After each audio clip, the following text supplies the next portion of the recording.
আগুন! সকালে আগুন লেগেছে, ডাকেশ্বর আবার জেগে উঠেছে। মোমবাতিতে চাইলে সব খুলে পালাও, পালাও! আমার বাচ্চারা কোথায় গেল? হায় ভগবান!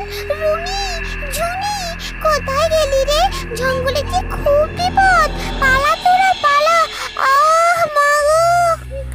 ময়না, ময়না! আমি ময়নাকে বাঁচাতে পারলাম না, কিন্তু বাকিদের আমায় বাঁচাতেই হবে। ডাকেশ্বর আসছে, পালাও! শ্যামলী, কাকলি, পালাও সবাই! ঘোর বিপদ! শীঘ্রই পূর্ব দিকে সমুদ্রের তীরে উড়ে যাও, তাড়াতাড়ি! কি হলো জঙ্গলে? সব পশু পাখি এমন হাহাকার করছে কেন? জঙ্গল মা এমন কাঁদছে কেন?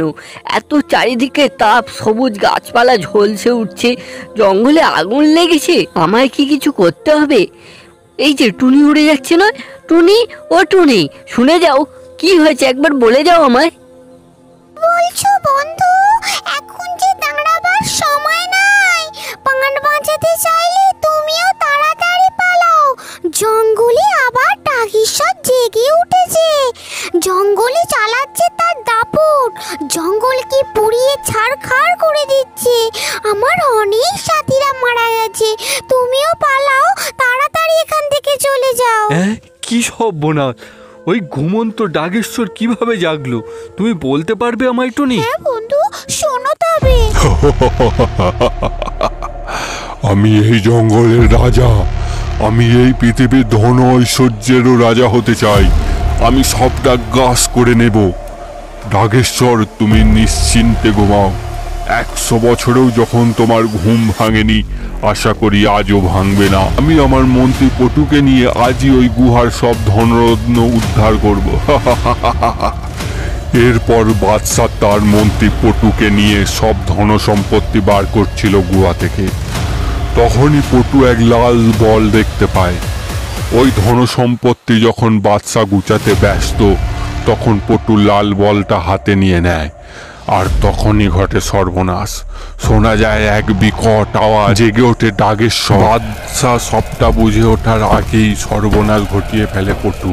তারপরে ডাকেশ্বর রাগে ফুঁসে ওঠে এবং শুরু করে তার তাণ্ডব, এবং হত্যা করে বাদশা। বুঝলাম টুনি, কিন্তু এভাবে পালিয়ে না গিয়ে আমরা তো অন্য কিছু ব্যবস্থা করতে পারি। কি বলতে চাইছো তুমি? যুদ্ধ করব আমরা? আমাদের মতো পশু পাখিরা কি করে ওই শয়তান ড্রাগনের সাথে পেরে উঠবে? ওর শক্তির কাছে যে আমরা নিমিত্র। না, সরাসরি যুদ্ধ না, আমরা তো আড়াল থেকে মারতে পারি ওই ড্রাগনকে। আমার কথা শোনো, আগে আমাদের পরীর কাছে সাহায্য চাইতে হবে। ও জঙ্গলে নাগ দেবতার কাছে যেতে হবে। ওদের সাহায্যেই আমরা ড্রাগনকে ঘুম পাড়াতে পারবো আবার। এরপর পুঙ্গা ও টুনি মিলে বনপরীর কাছে যায় সাহায্যের জন্য। বনপরী তার জাদুদণ্ড দিয়ে জঙ্গলে বৃষ্টি নামায়, ফলে আগুন অনেকটাই নিভে আসে। এরপর নাগ দেবতা বলে, টনি, তুমি তাড়াতাড়ি ডাকেশ্বরের গুহায় যাও। ওখানে দেখবে একটা লাল বল আছে, ওই বলটা নিয়ে আসো। ওই বলটা নিয়ে সে ডাকেশ্বরের মাথায় ঠেকালেই সে আবার শান্ত হয়ে ঘুমিয়ে পড়বে 100 বছরের জন্য। এরপর টুনি সেই লাল বল নিয়ে আসে এবং পুঙ্গাকে দেয়।